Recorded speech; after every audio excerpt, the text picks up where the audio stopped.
we've got Dr. Wang, and he's a professor of marketing and the chair of marketing of the Marketing and International Business and Strategy Department at Goodman School of Business at Brock University.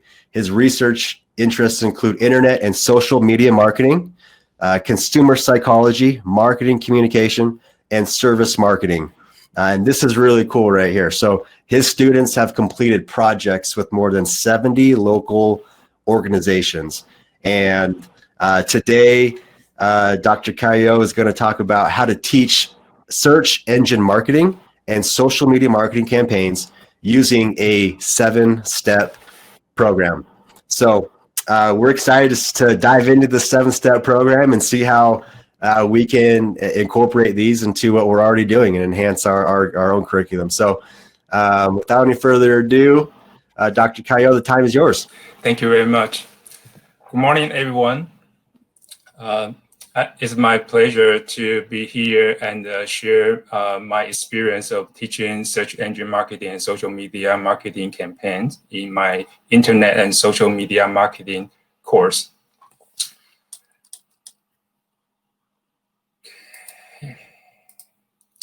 So when I started to offer this course back in 2016, I was thinking that, given this subject, there are so many topics that I can cover in the course. So what should I focus on? So this figure shown on the screen tells me that what are the importance that in digital marketing that companies put their money in. So if you can see this figure, Google and Facebook are the top 2 platforms that companies spending their digital money. So that's why I started to planning how I teach students in doing Google Ads and the social media marketing campaign in this course. And as you might already aware of, digital marketing, social media marketing, and also affiliate marketing, those are the top hard skills that among the 50,000 professional hard skills that is most in demand. And as we are in the business school, we know that digital marketing, social media marketing courses are very popular. So I remember when back in 2016, I have 1 session of undergraduate class, and then 2017, I have 2 sessions. 2018, I have 3 sessions. So the demand is keep increasing. And in terms of digital marketing, we are not just talking about the concept, what is SEO and what is paid search marketing. You got to let students know how they can actually do the advertising in the digital world. So I was thinking, how do I bring a project that can give students an experiential practice, impactful project in this course, and to connect the classroom knowledge with the real world. So I developed a 7-step program within 12 weeks. So because I'm located in Ontario, Canada, and our semester is 12 weeks long, so I have to plan how I can teach students to run both campaigns within 12 weeks. So in this screen, you can see that I have the weekly schedule for each of the steps. And so I'm going to go over these 7 steps. So how I go over them in the semester. I think the first step is very important. Over the past few years, I found that if you do the first step correctly, that would make your life much easier as an instructor. So I started to send out the call for service learning project participation to the local community about 1 month before the school started. And so we look for small, medium, local business or not-for-profit organizations. And we have variety of different partners in the Niagara region.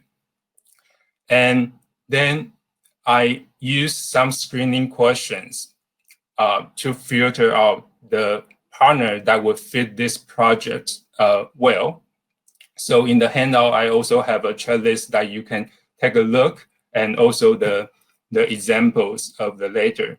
So particularly, I look for the company, they need to have a website and the Google Ads or social media accounts. It would be great if they have those accounts available, but if not, we would have to ask them the permission that student teams can get access to those accounts so that they can run the campaign.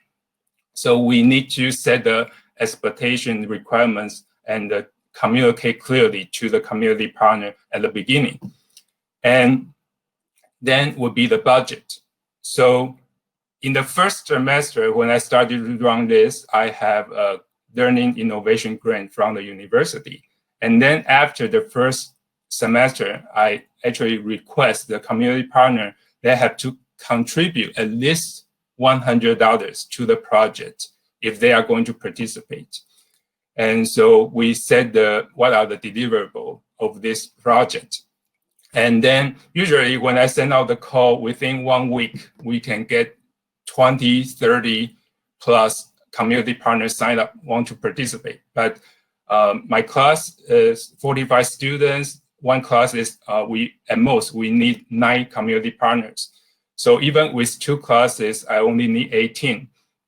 But we usually get more than that number. So I have to use some more the screening question or even do an interview to narrow down the community partner that we select for the project.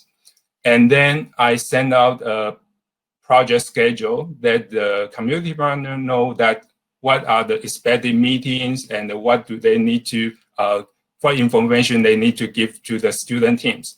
And then in the second week, that I announced the community partner, I introduced the community partner to the student teams, and I randomly assign each team a community partner, and then they will sign the team contract. And so I told the student, no matter which community partner you work with, you are doing the same project with the same requirement. So it doesn't really matter what partner you work with. And then in the third week, because we only have 12 weeks, so we have tight schedule. So after we introduce the community partner to the student team, and then student need to schedule meeting immediately with the community partner, get to know what are the products, services they carry, and what are their current strategies, and what kind of challenges they have. And then bring us to step 2. Is the Google Ads that I introduce the Google Ads. I instruct students how to create Google Ads accounts and how to use the keyword planner. And actually in the Essential Digital Marketing textbook also have the instruction. I found recently that also have the instruction to how to teach students how to create a Google Ads account. And so I go over the keyword planner with students, how to generate product, service, ideas, the keywords, and introduce the average monthly search, competitive level, and suggest bid. Then I ask students to look up to their community partners' website and look at their service or products and come up with list of keywords. And so this is followed from the lesson plan in the textbook that the keyword mapping assignment. So I do similar things, ask students to do this for their community partner. So this is step 2. And step 3, I introduce buyer persona by using the HubSpot Academy. They have a series of good videos about buyer persona. And so I have a couple of links here that you can show the buyer persona videos to students and introduce the buyer persona. And they also have a very nice template that you can use for students to develop buyer persona for their community partner. So in the project, I asked students to develop two community partners. So here's the template asking about who, what, why, and how. And so I'm going to show you the example from my student team for a local Toyota dealer. They come up with two buyer persona. One is Patrick, Prius Patrick, and Rayford Rachel. And another team working with a resume writing service company, LinkedIn Guru, and they have two buyer persona, ambitious Andy and motivated Molly. And then after they develop buyer persona, I introduced go back to the Google Ads account. They learn how to write pay-per-click test ad, how to write the headlines, meta description, and set the display page for their targeting the buyer persona they have. So here are the examples from the Toyota team that they developed a test ad for each of the buyer persona. And another tool I want to introduce is that the Karuya is a tool that students can create pay-per-click test ad without logging into Google Ads account, because sometimes when students don't have the Google Ads account, they don't have a proper tool to develop the pay-per-click test ad. So this is a good tool that you can introduce for this purpose. And then from week 6 to 10, I have students to run 5 rounds of simulation using the Mimi Pro. And so I find this is a very good tool that you can integrate all what the student have learned in the previous week and into the simulation. So they learn how to create the ad campaign, ad groups, select keywords, and how to build each of the keywords in the 5 weeks of simulation. And then in week 8, I introduced social media marketing, and I have students to create social media posts for their community partner. And a tool here is called Ad Powder, a markup generator. So without going to their community partners' social media accounts, they can use this tool to create social media posts, and so they can preview and download the post to show their community partner before actually running the campaign. And so here are the examples that this is one of the student team run for the cosmetics supplier in North America. And the community partner actually spent $800 for this Instagram campaign. And here are some of the social media posts that students come up for local community centers. And also a social media content calendar that I asked students to come up, because they are going to run a 2 weeks campaign. So I asked them to use this content calendar to plan ahead what are they going to post in the 2 weeks of time. And in step 6, so in week 10 and 11, they are going to run 2 weeks of campaign, search engine marketing and social media marketing campaign. Before students run the campaign, I instruct them how to link the Google Ads account to the Google Analytics account. And so make sure they set up the web tracking code before they run the campaign. And I think this is very important that because last semester, there's a student team and the community partner get too excited and they run the campaign ahead before the scheduled time without noticing me. And so I was not aware they started. And then after I found out, it's too late. And so that would make the campaign less useful, because the results you cannot get much information before you have this setup. And so depends on the community partner's contribution. I have community partner contribute $100 up to $1,000 for 2 weeks campaign. And then lastly, in the last week, I have student team to present the results of their campaign to their community partner. So here are some of the results. And one thing I want to show you here is the professional resume writing service. The student team, just 2 weeks of time. As you can see, the click-through rate here, according to the WordStream data, 3.17% is the industry click-through average. But you can see here, the click-through rate for this team is about the average within the 2 weeks of time. And that's of traffic to the website are from this campaign. And so depends on your focus in this project.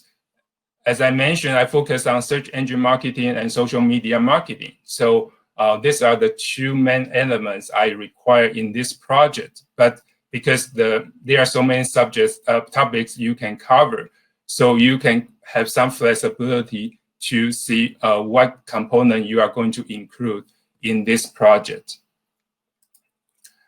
And here are some of the feedback from the students. So when students really run the campaign, they take the responsibility. And so that would make them feel it's real and have fun for running the campaign.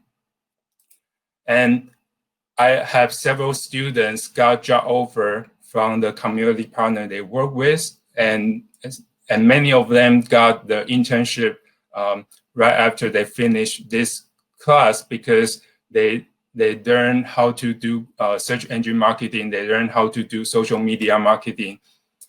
So that make it very easy. I have one student share with me that he has an internship in Toronto, and although they did not expect much from a co-op student, but he's the only person on his team knows how to do Google Ads. So everyone goes to him if they are running Google advertising.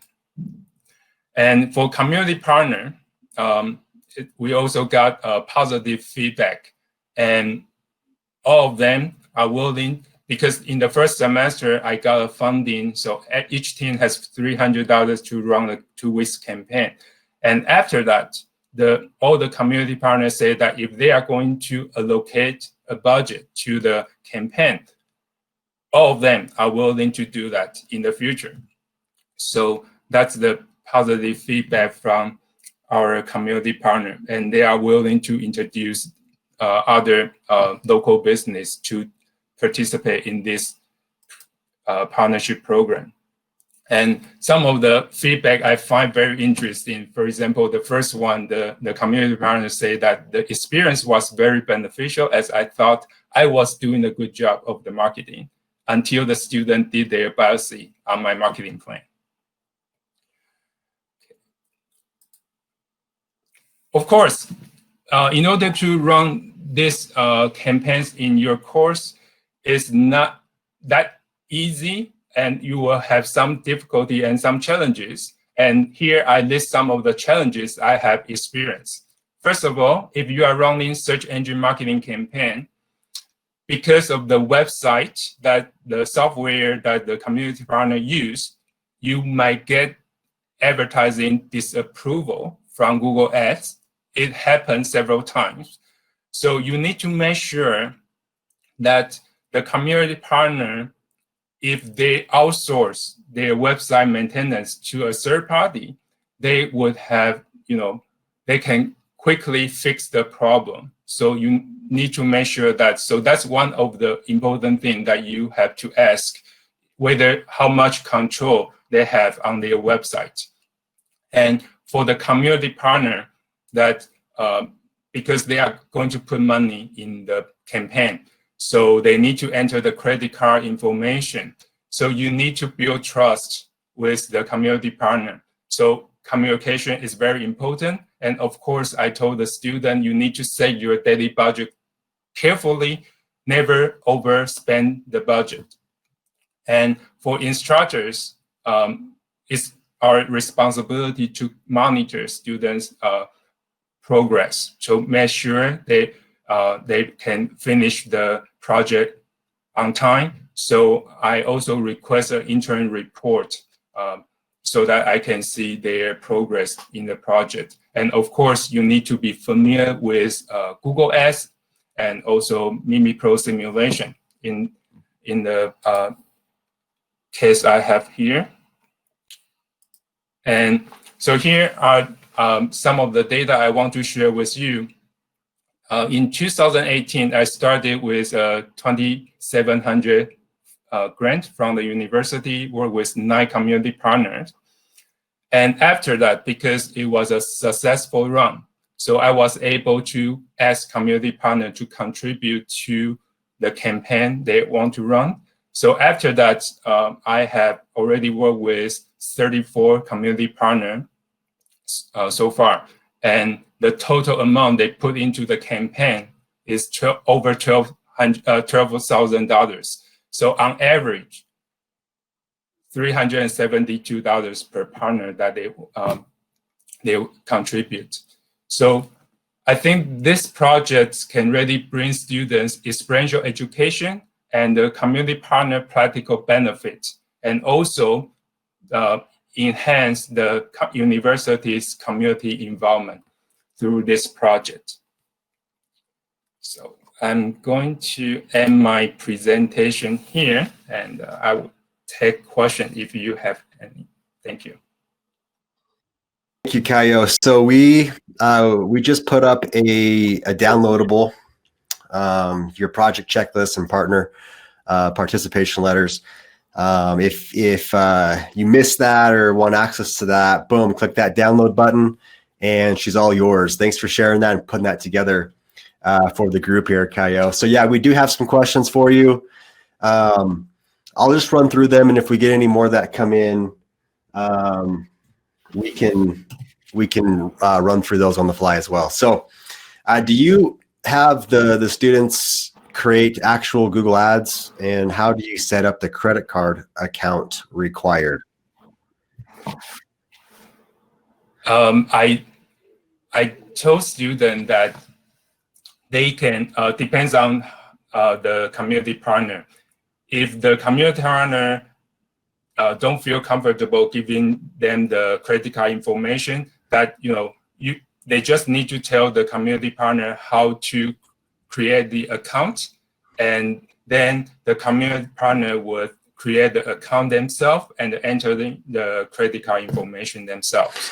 And then they're giving students some sort of access to that account for the project. Yeah, so after they create the account, they would give the students the account information, the password to access that account. And I think this is the most critical part. Yeah. So another question that comes in is which book do you use? Do you use a book? The one you referred to. Essential digital marketing. Yeah. Okay. So the one you referred to, do you have any other resources that you recommend as far as digital marketing essentials? Actually, I go to different resources in addition to the textbook I use, and I also use that a lot from the Hotspot Academy. They have lots of resources available. Awesome. Yeah. What was the platform you log into Keyword Planner without having a Google Ads account? There's no way that you can access Keyword Planner without having a Google Ads account. So that's why I use other alternative to replace the keyword planner if the student teams has not had access to the Google Ads account. And but over the years, I started to communicate with the community partner at the beginning. So in the weekly communication, actually, I told the community partner when they started the project, I told them that we will need to create a Google Ads account in week 3. So that would make sure that our students can have access and they can do the project more smoothly. Great. If you need a roundabout tool for the keyword planner, Stucant does have a project that uses SCMrush, which is a leading digital paid marketing tool. It's one of the leading industry tools out there. We use it here at Stucant. But we've got a partnership deal with them that gives your students free access, free 30-day access to their Guru plan. It's like their all-inclusive plan. And so for 30 days, you can jump in and use their version of the keyword planner tool, get all of the data associated with keywords, and use that with your clients. And I believe we popped the link in there. If you don't have access to that and you want to start incorporating that tool into a digital or social media marketing class, click that link that Raphael just posted in there, and you can get a hold of that for free. I don't even believe there's a credit card. I might be mistaken, but I don't even think they asked for a credit card during that initial account activation. So yes, thanks Kathy for putting that in there. 3 months would be awesome. We're working on them. So one month is it for now. Raphael, thanks for clarifying that. No credit card needed, which is awesome. Get students in there right away. So let's jump back into some questions. Did you use a rubric for evaluating the development of the buyer personas? If so, would you be willing to share that rubric? The buyer how to mark the buyer persona? Yeah. Okay, so there, I don't believe are we able to get access to that? And can we share that? Is that something we can maybe connect with afterwards, or? Yeah. I will share with that. Great. We'll make that available as part of the slide deck and materials that we send out with the recordings after this. Thanks for doing that. And then let's talk about the partners and community businesses that you work with. Can you give us examples on how to sustain that relationship with partners? And are you finding that these partners are re-upping every semester, or are you having to go out and find new ones each semester? Because I think our entire university has lots of we value the experiential education. So we actually have an office, experiential education office, to connect with the local community. And so lots of this local business or organizations, they did multiple projects in marketing, in management, in finance, in IS area. And so most of them are, they are returning clients that they do. Some of the community partners, they are in my marketing research class, and then later on they are in my internet and social media marketing class, or some even in my consumer behavior class. And so I think that if it would, so we already have a kind of local community partner pool in our school of business, so we can, and so it makes it much easier. And of course, we also have a platform that when we send out the call in different course for different course, and we have very clear the deliverables for each of the projects. So the community partner know what are the expectations, what are the requirements. Great. So I'm looking Thank you for the partnership tips. If anyone else has any other success stories of maybe just starting out, you don't have the partnership pool like Kayo has with his arrangement. Any tips for connecting with those businesses and establishing those relationships? If you have those, please feel free to share those in the comments here. It doesn't look like we have any other questions. So unless if you have any, please type them in and we'll get to them. But if not, Kayo, I think we're ready to wrap up, and appreciate the 7-step framework that you shared with us. Digital and social, as we know, is one tough cookie to teach, just because it changes so quickly. But the more of these real world application style projects that we can incorporate into our lessons and outlines, the higher educational value, as we all know that. So thank you so much. Appreciate your time today, Kayo.